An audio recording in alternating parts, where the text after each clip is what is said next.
ರಾಜ್ಯದಲ್ಲಿ ಬೀಡು ಬಿಟ್ಟದೆ ಸುರಿತಾ ಇರುವಂತಹ ಮಳೆರಾಯ ಹವಾಮಾನ ಇಲಾಖೆಯಿಂದ ಈಗ 7 ಜಿಲ್ಲೆಗಳಿಗೆ ಯೆಲ್ಲೋ ಅಲರ್ಟ್ ಘೋಷಣೆ ಮಾಡಲಾಗಿದೆ.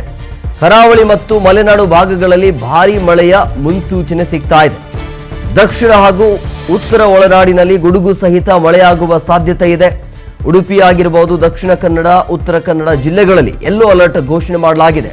ಮುಂದಿನ 3 ದಿನಗಳ ಕಾಲ ತೀವ್ರ ಮಳೆಯಾಗುವ ಸಾಧ್ಯತೆ ಇದೆ ಅನ್ನುವಂತ ಹವಾಮಾನ ಇಲಾಖೆ ಕೊಡ್ತಾ ಇರುವಂತಹ ಮುನ್ಸೂಚನೆ ಇದು. ಸೊ ಮುಂದಿನ 1 ವಾರಗಳ ಕಾಲ ಇದೇ ರೀತಿಯ ವಾತಾವರಣ ಇರುತ್ತೆ ಅಂತೇಳಿ. ಸೊ ರಾಜ್ಯದಲ್ಲಿ ಬಿಟ್ಟು ಬಿಡದೆ ಸುರಿತಾ ಇರುವಂತಹ ವರುಣದಿಂದಾಗಿ, ಮಳೆಯಿಂದಾಗಿ ಸಾಕಷ್ಟು ಅವಾಂತರಗಳು ಸೃಷ್ಟಿಯಾಗ್ತಾ ಇವೆ. ಸೊ ಹವಾಮಾನ ಇಲಾಖೆ 7 ಜಿಲ್ಲೆಗಳಿಗೆ ಈಗ ಯೆಲ್ಲೋ ಅಲರ್ಟ್ ಘೋಷಣೆ ಮಾಡಿರೋದು. ಮುಂದಿನ ದಿನಗಳಲ್ಲೂ ಕೂಡ ಇದೇ ರೀತಿಯ ವಾತಾವರಣ ಇರುತ್ತೆ ಅಂತೇಳಿ. ಸೊ ಪ್ರಮುಖವಾಗಿ ಇಲ್ಲಿ ಉಡುಪಿ, ದಕ್ಷಿಣ ಕನ್ನಡ, ಉತ್ತರ ಕನ್ನಡ ಆಗಿರ್ಬೋದು, ಶಿವಮೊಗ್ಗ, ಚಿಕ್ಕಮಗಳೂರು, ಕೊಡಗು, ಹಾಸನ ಸೇರಿದಂತೆ ಕರ್ನಾಟಕದ 7 ಜಿಲ್ಲೆಗಳಿಗೆ ಹವಾಮಾನ ಇಲಾಖೆ ಈಗ ಯೆಲ್ಲೋ ಅಲರ್ಟ್ ಘೋಷಣೆ ಮಾಡಿದೆ. ಕರಾವಳಿ ಹಾಗೂ ಮಲೆನಾಡು ಭಾಗಗಳಲ್ಲಿ ಭಾರೀ ಮಳೆಯ ಮುನ್ಸೂಚನೆ ಇದೆ.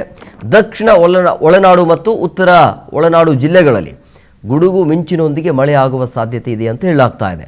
ಕರಾವಳಿ ಕರ್ನಾಟಕದಲ್ಲಿ ಆಗಸ್ಟ್ 7 ಮತ್ತು 8ರಂದು ಭಾರೀ ಮಳೆಯ ನಿರೀಕ್ಷೆ ಇದೆ.